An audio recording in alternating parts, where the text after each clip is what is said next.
Hey,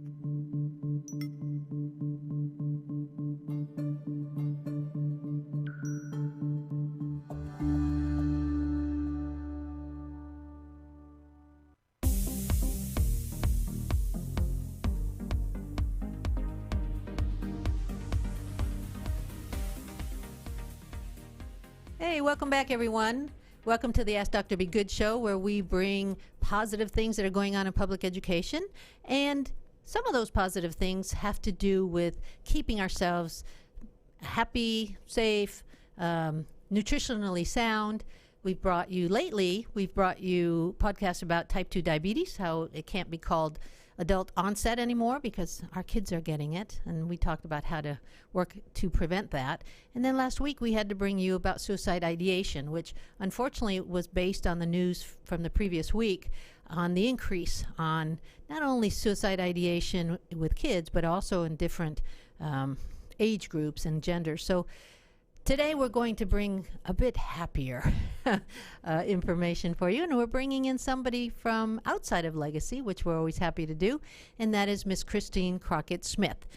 Miss Christine Crockett-Smith, you want to talk a little bit about yourself, and then you're probably going to leave some good stuff out, so I'm going to fill in some of the gaps. Yeah, or maybe just throughout the conversation we'll fill them in. I raise consciousness. That's what I came here to do, and I do it in a lot of different ways. I have a book called 18 Master Values, Be the Parent You Wish You'd Had. And it's the book I wish I had when I was 24 years old and first got pregnant. I did not grow up with a lot of parental direction, and I knew I wanted to do better for my children. And I heard a saying that said discipline is teaching, and that really resonated with me, to understand that random punishments of taking things away or putting them in the corner or acting like my job is to control them was not the answer. That if my children were doing something that I wish they weren't doing, my job was to teach them what to do instead. So I learned a lot on my parenting journey. My kids are all grown, and this book is just kind of my gift to anybody who wants to raise their children. So did you rely on other people to help with that, or did you just learn it all on your own? How did you build that foundation? When I heard that term, discipline is teaching, one thing I always knew raising my kids, not always, but in the first 5 years of their lives, I figured it out, that I'm raising adults. I'm not raising kids. And so I thought, well, what do they need to know? If in fact discipline is teaching, and if in fact when they do something that I think they shouldn't, I'm supposed to teach them what they should do instead. What do I want my kids to know? What is important for them to know? And I just started reading and watching things. Thank goodness for Oprah. I learned so much from Oprah. And every time, someone's on Oprah, and so you go buy their book, in the back of the book, there's always 100 other things that you can resource. In fact, in the back of my book, I have a list of hundreds of books that have impacted me to help people who do want to go further and find out more. And I just wrote it down. And it became 18 Master Values. I don't claim that these 18 have to be anyone else's. I think it's a really personal journey. In fact, I add a few more in the back just kind of to make that clear. But I do think that it's extremely important that when someone becomes an adult, whatever you call that, whether it's when they leave the house, when they graduate from high school, when they graduate from college, it's different for everyone. But when you are in that position where you are caring for yourself and you feel responsible for yourself more than your parents are, you have a responsibility to take the time to think about, okay, here I am. I'm on my own.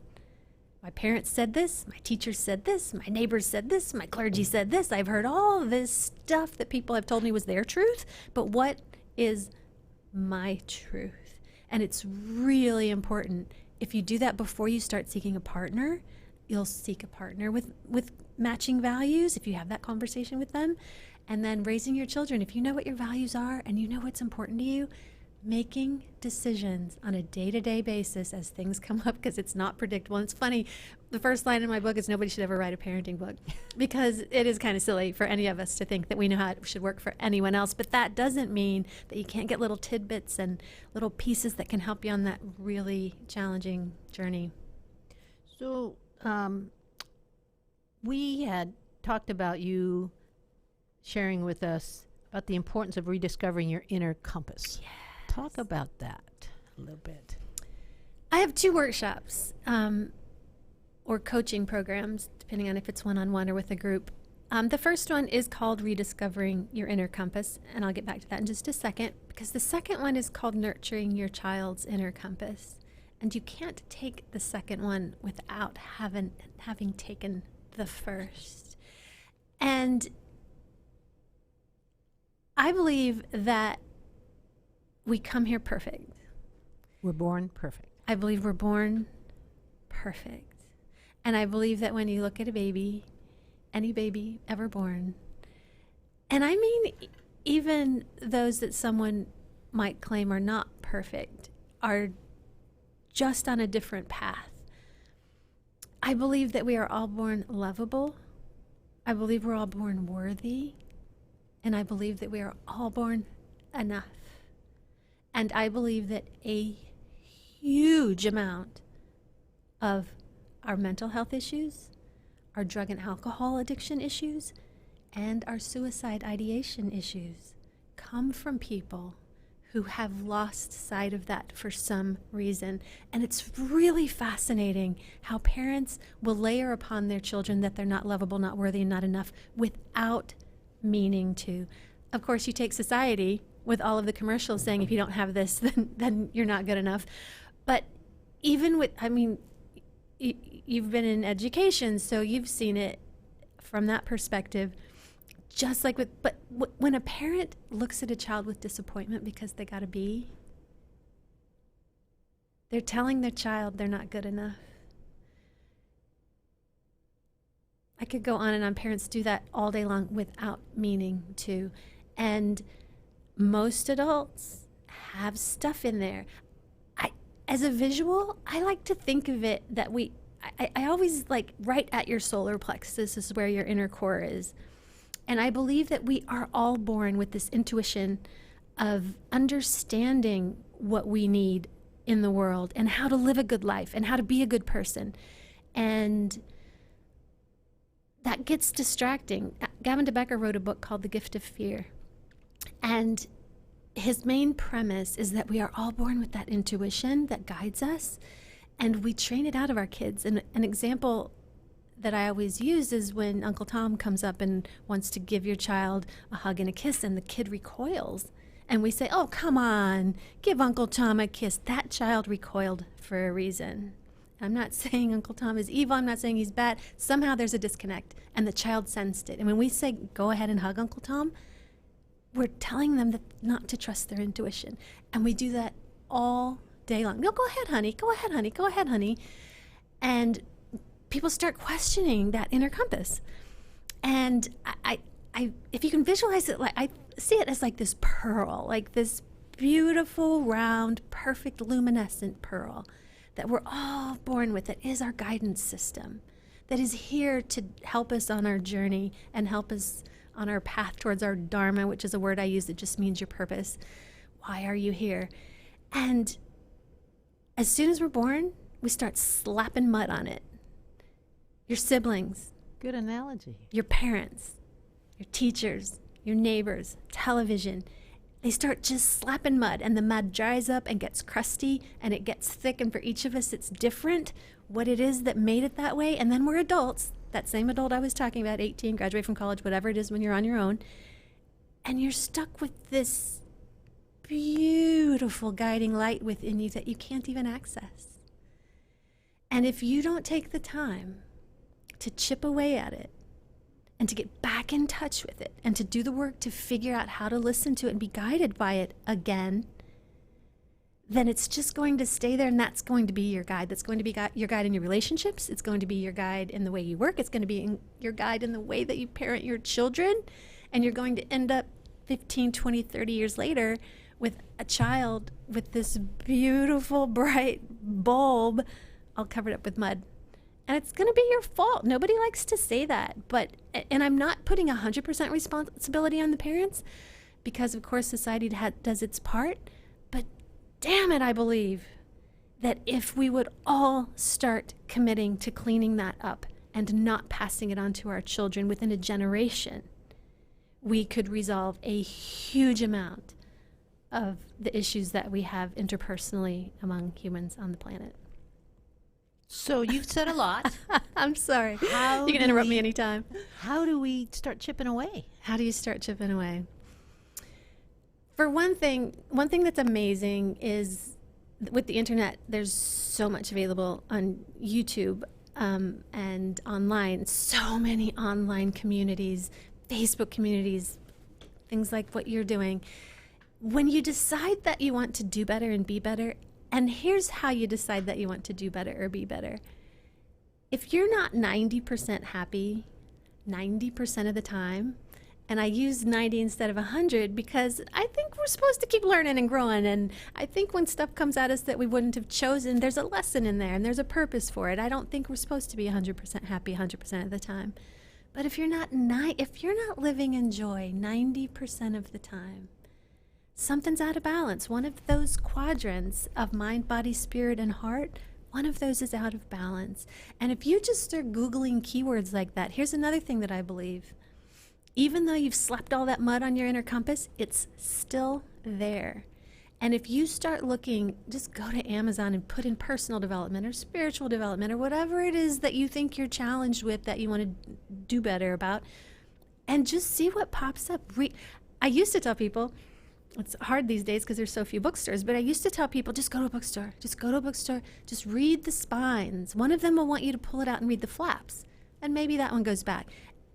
They almost glow. I'm kind of exaggerating, but not really. Like the book that you need to read right now, when you read that flap, it'll be like, yes. And you may not even know why. Like it may not be that the title spoke to you. It may be just that the book spoke to you. And there's something in there that's going to inch you away on your journey. And that can be YouTube channels or podcasts.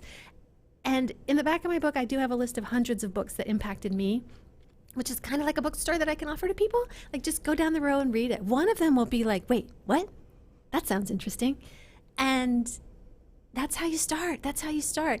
And pay really close attention to what resonates.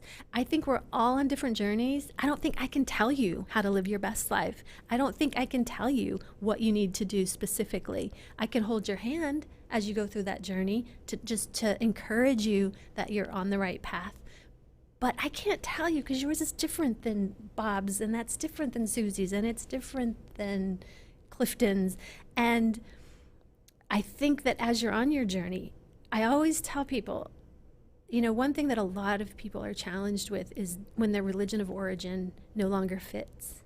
They were taught X, whatever X is, something about it didn't feel right. They become an adult, they dismiss it, but they don't replace it with any other kind of a moral compass. I tell people, listen to everything anybody says, everything you read, any YouTube thing you watch, and when it resonates, it's so damn obvious. You're like, oh, yes, more of that. And when it's dissonant, it bounces. You feel it. And give yourself permission to let that go. And go, you know what? That's not my path. Even if your best friend said, oh my gosh, you have to read this book. Your best friend, who you trust so much. And you open it up and it's just not your book.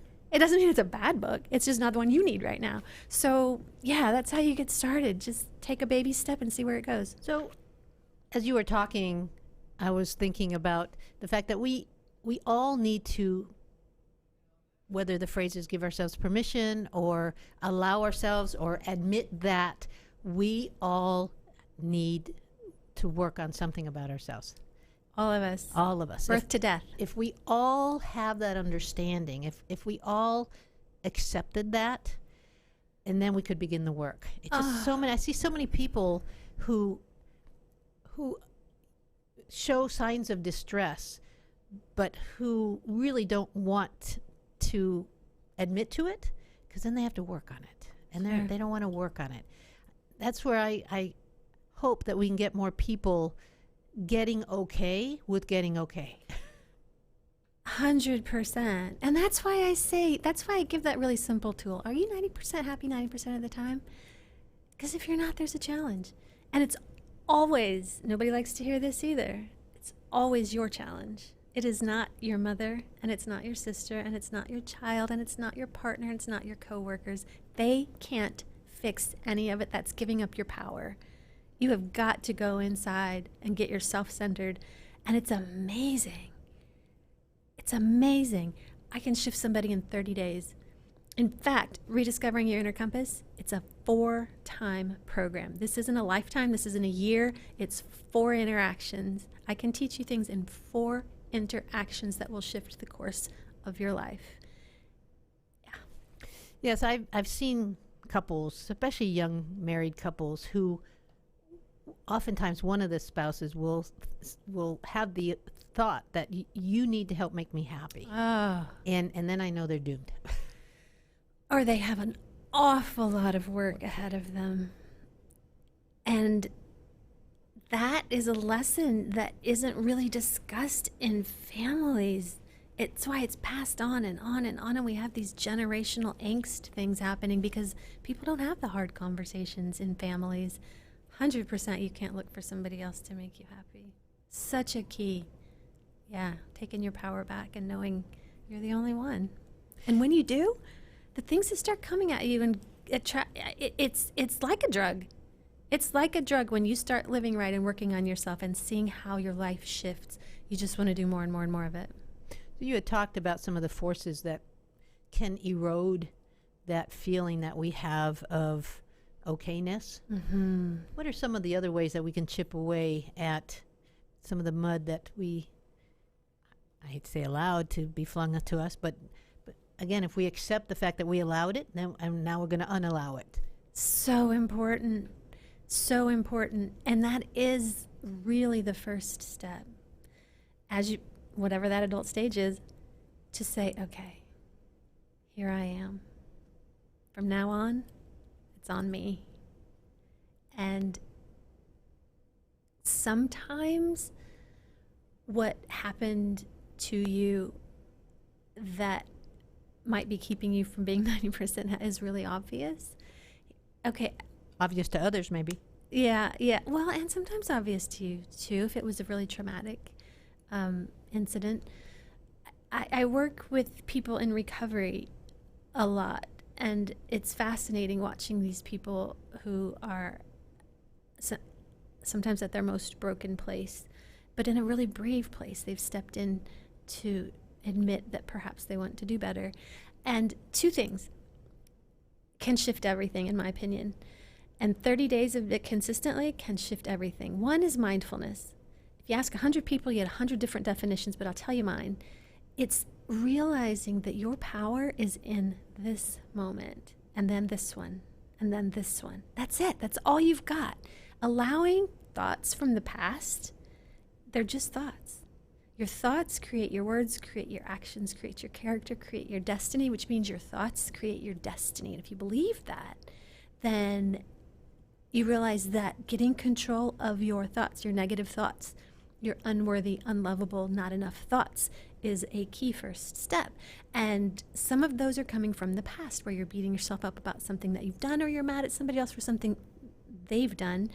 And first step is acknowledging those thoughts, realizing them, recognizing them, and then creating a bag of things that you can use to replace them.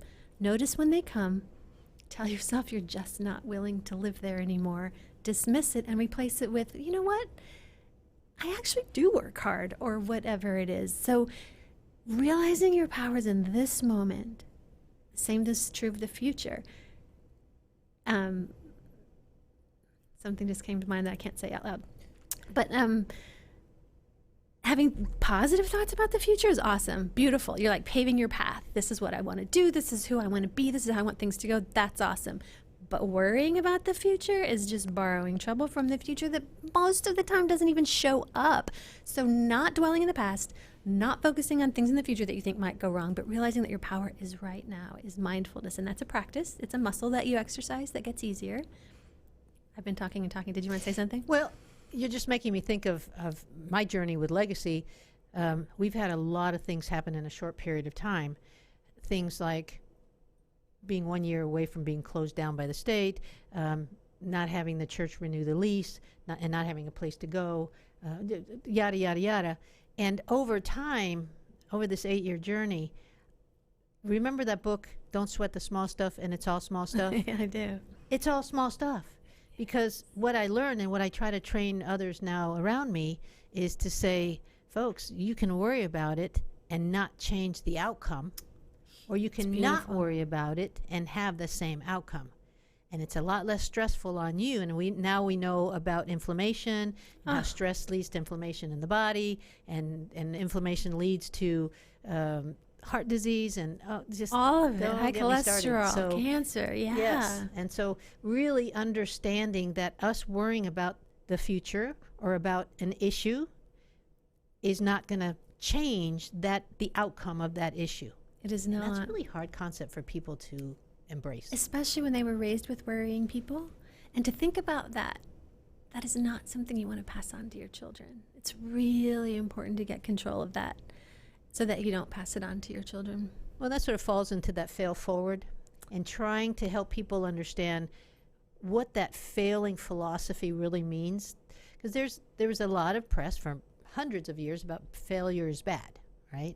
And now suddenly in the last, 5 to 8 years, all you see out there is that failure is good, but out of context, it doesn't make sense.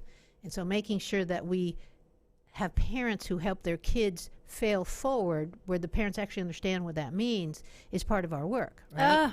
So important. I take it a step further. I don't even believe in failure. I say failure is feedback. I say that if you've attempted something and it didn't go your way, then there's a lesson there. And it helps redefine, one of my children did not care about school, was not the least bit interested, starting in like 4th grade. And I thought, okay, then he's going to need to maybe learn a trade. Don't see him going to college. I just accepted it, that I knew I couldn't make him, and that it would create a tremendous amount of discord in our lives and in our home life and in our family life if I spent all of my time trying to make him do something that I really couldn't control. And I only got him this much time. That's not what I wanted. So I just told him, dude, if you just do the best you can, and that's all you got. And interestingly, as an adult, that's one of the things that shifted him into wanting to do very well, and he did end up doing very well. He couldn't believe that that's all I thought he was capable of. Isn't that interesting? Yeah, I forgot where I was going with that. So how did he turn out? What's he doing now? He's an extraordinary human being. He's one of the happiest people I know, I can honestly say. So pretty he much meets the 90-90. I think he would say that he does. I do too, by the way. Oh, beautiful, beautiful. Yeah, I think it's a worthy goal. And gosh, my hope is that more and more adults will jump on that bandwagon. You said something earlier. If we could all realize that each of us has something to work on. A lot of people say everybody's broken. I don't really like that, because I don't think any of us are really broken. I think more like you said, we all have things that we could be working on. And when you realize that simple little truth, it allows you to have compassion for every other human in your life. When you're able to see that when that person is directing hate or anger or frustration at you, it's not really you, it's not really yours, and you're able to see them as whatever is going on in their life that is out of balance, and you're able to not jump into the fray with them, and it shifts everything. When you shift that energy, it's hard to be mean and ugly and hateful to someone who won't give it back. And it does shift the energy. People, I think we do a lot more effective teaching by modeling. So we're close to the end. Would you sort of share some next steps? If, let's say, we have some listeners who are very interested and ready to take a risk with themselves and admit that maybe they have one or two things to work on, what do they do next?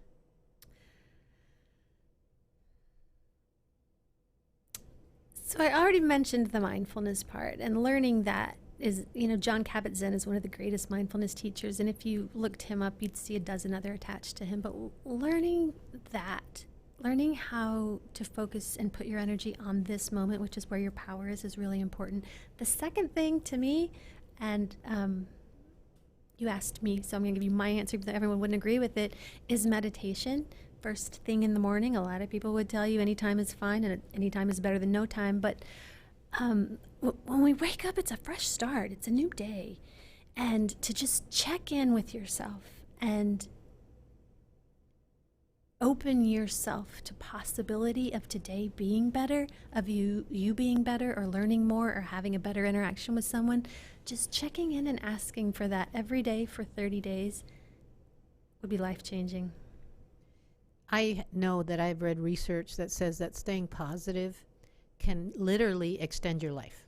100%. It can help cure the cancer, the illness, the mental illness, but it can extend your life. That's Absolutely. how important this is. And having a gratitude practice is part of remaining positive.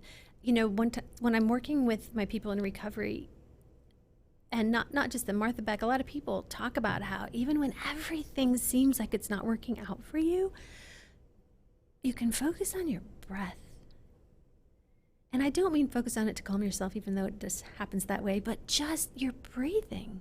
If you're still breathing, you're still alive, and there's still an opportunity to live the life that you came here to live. And that you can start with that. And when you start on breathing, something else you have a nice soft pillow, perhaps, or a nice warm sweater. Just starting to think about those things that are going well in your life that you are grateful for, it shifts your energy and makes you just able to see even more of it and even more of it. And yeah, having a positive attitude, it literally changes the length of your telomeres, which actually shows how long you're going to live. I mean, it's huge. The science is finally catching up with the spirituality. It's amazing. Well, you're making me think of the learning that I've done on reflecting on my life. I would often, during family gatherings and so forth, turn to my husband and say, this is a perfect moment. And I reflect back now, and those were, even though I didn't know what to call those times, I know now that those were those moments of filling myself. I was in the perfect place at the perfect time. Maybe I had my parents there, my kids were there. We were all, bonding over conversation, good food. Often it was summer, so the pool was there or the beach was there. And it was just, if I remember thinking those times, if I could stop time, I'd stop it right now. And I don't know if our families do that enough. If they suddenly stop and take a moment, turn to their significant other and say, I wish I could stop time. This is a perfect moment in our life. One of, but. I try to notice those moments where there's nowhere else I'd rather be. Whether Right it's here, because right of the now. weather or the feeling or the people. Yeah. So this is the Ask Dr. Be Good show, and we often, every once in a while, we'll have time to turn to our guest and say, do you have a question for Dr. Be Good? Do I have a question for Dr. Be Good? What can the average citizen without children in the school system do to help improve the state of our educational system? Besides paying their taxes? Right, there's that. There's a lot of things they can do, which the easy answers and the used to be answers is to give money to the schools and so forth, but we don't ask that anymore. We've learned that that's not what we want from people outside the schools. We want time. We want them to come in and volunteer. We want them to come read to our children. We want them to come be part of our projects. If they have an expertise in something, then they show kids why they should be learning that topic. And so being able to bring the public inside of our school and help kids see the future through them and maybe want to be them when they grow up, that's how we need outsiders to come in. Thank you. That's so important. You're welcome to come anytime. Oh, careful what you wish for. But we have 2 schools, so all right. Well, this is the end of our time together, but I hope that you'll come on again. You have several things that you can talk about, because we didn't get to all that you do. No, that's okay. You are, let's see, the Power of One interviews. You do that celebrating conscious living. Creative workshop. It's called the Rediscovering of the Inner Compass and Nurturing Your Child's Inner Compass. Founder of the ConsciousDallas.com, an online conscious community, and founder of the Kekuatan Satu Ranch. Come to learn to grow to thrive. So there's lots that you're doing. That is the best pronunciation of that ranch than I have ever heard. Eso es porque hablo español. Eso ayuda mucho. That helps a lot. So we've got links on here for our parents to visit your sites. And if they're interested in your book, it's right there. And we thank you very much for being with us today. Thank you so much for having me. Such a pleasure. Thank you. Thank you for tuning in to the Ask Dr. Be Good show. For more information on Legacy Preparatory Charter Schools, visit our website, legacypca.com, or call 469-249-1099. And remember to like us on Facebook, where we stream live weekly Tuesdays at 3 p.m.